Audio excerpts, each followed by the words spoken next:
बहुत समय पहले की बात है। जौनपुर गांव में हीरालाल नाम का एक किसान रहता था।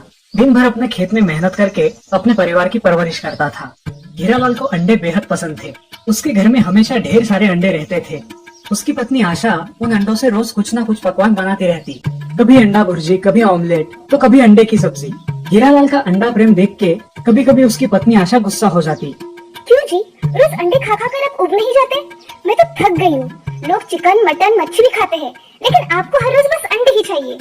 अरे ये सारी चीजें हर रोज नहीं खाई जा सकती ना, कितनी महंगी होती है। ऊपर से पकने के लिए बहुत ज्यादा समय लेती है। अंडे सस्ते होते हैं और जल्दी पका सकते हैं। क्या तुम्हें कोई आपत्ति है अंडे पकाने में? वैसा है तो बोल दो, मैं खुद बना के खाऊंगा, लेकिन अंडे को कोसना बंद करो। दिन बीतते गए और उस साल उनके गांव में बारिश की एक बूंद भी नहीं टपकी। अकाल पड़ गया। सारे झरने, नदी, कुएं सूख गए। पेड़ पौधे नष्ट हो गए। भेड़, बकरियां, गाय सब मुश्किल से जी रहे थे और गांव वालों की हालत भी खराब थी। हीरालाल सोच में पड़ गया, हे भगवान, ये क्या दिन दिखा रहे हो। अनाज सब्जी उग नहीं रही और लोग बकरियां और मुर्गियां खाई जा रहे हैं। बाजार में अंडे आना कम हो गया है। ऐसा ही चलता रहा तो रोज मुझे भूखा ही मरना पड़ेगा। बिना अंडों के तो मैं जी ही नहीं पाऊंगा। एक दिन ऐसे ही हीरालाल अपने खेत में हल चला रहा था।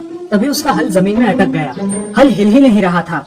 इसलिए हीरालाल ने जमीन को नजदीक से देखा तो वहाँ उसे कुछ गड़ा हुआ नजर आया। उसने कुदाल मार के देखा तो एक बड़ा सुनहरे रंग का घड़ा दिखा। हीरालाल ने उस घड़े को जमीन से बाहर निकाला, लेकिन वो वजनदार घड़ा उसके हाथों से फिसलकर जमीन पर गिर गया और फूट गया। जैसे ही घड़ा फूटा, उसमें से एक अजीब रोशनी निकल आई और एक देवी प्रकट हुई। हीरालाल, तुम्हारा बहुत बहुत धन्यवाद। मैं एक देवी शक्ति हूँ, लेकिन श्राप की वजह से इस घड़े में बंद हो गई थी। तुमने मुझे मुक्ति दी है। मैं तुम पर बहुत प्रसन्न हूँ। जो चाहे मांग लो। तुम आसमान की तरफ देख के जो मांगोगे उस चीज की बरसात होगी। धन्यवाद। ऐसा कहकर देवी वहाँ से अदृश्य हो गई। हीरालाल खुश हो गया।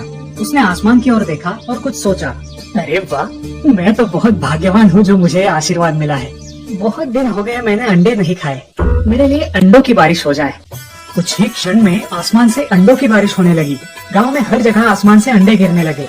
लोग चकरा गए और ये अजीब बात देखकर डर गए, लेकिन हीरालाल खुश था। अंडे लोगों के सिर पर गिरकर फूटने लगे। हीरालाल की पत्नी आशा कुएं से पानी निकाल रही थी, लेकिन अंडे ऊपर से गिरते देख घर के अंदर चली गई। उसके बाद हीरालाल ने खेत में गिरे अंडों को टोकरी में जमा किया और घर ले आया। कमाल है, आपको देवी माँ ने जो वरदान दिया है उससे अपने अंडे मांगे। हद हो गई आपके पागलपन की। अरे सोने के जवाहरात या पैसा मांगते। अगर हम अमीर बन जाएंगे तो रोज 100 अंडे खा सकोगे। अरे हाँ, ये बात तो मेरे दिमाग में आई ही नहीं। रुको, अब देखो तमाशा। ऐसा कहकर उसने आसमान की ओर देखा और, देवी माँ, मुझे सोने के अंडे चाहिए। उसी क्षण आसमान से सोने के अंडों की बारिश होने लगी। सारे गांव में सोने के अंडे गिर रहे थे। जैसे ही बारिश खत्म हुई, हीरालाल और आशा ने आंगन में गिरे सोने के अंडे उठा लिए और सारे गांव वाले भी सोने के अंडे समेटने लगे। दूसरे दिन हीरालाल सोने के अंडे लेकर सोनार के पास गया। अरे भाई, मेरे पास पहले से ही बहुत सारे सोने के अंडे हैं। अब मैं तुम्हारे अंडे लेकर क्या करूँ? सारे गांव वालों के पास भी सोने के अंडे हैं। इसकी वजह से सोने का भाव भी कम हो गया है। जाओ जाओ, घर जाओ, मैं तुम्हारी कुछ सहायता नहीं कर सकता। हीरालाल घर आया और उसने आशा से कहा, सुनती हो, मैंने तो बहुत बड़ी गलती की है। देवी के वरदान का मैंने अपने स्वार्थ के लिए उपयोग किया। हमारे गांव में अकाल पड़ा है, हमें तो पानी की जरूरत है और मैंने बिना काम के सोने के अंडे मांगे। लोगों का भला नहीं सोचा, सिर्फ अपने बारे में सोचा। जब सबका भला होगा तब हमारा भी भला होगा।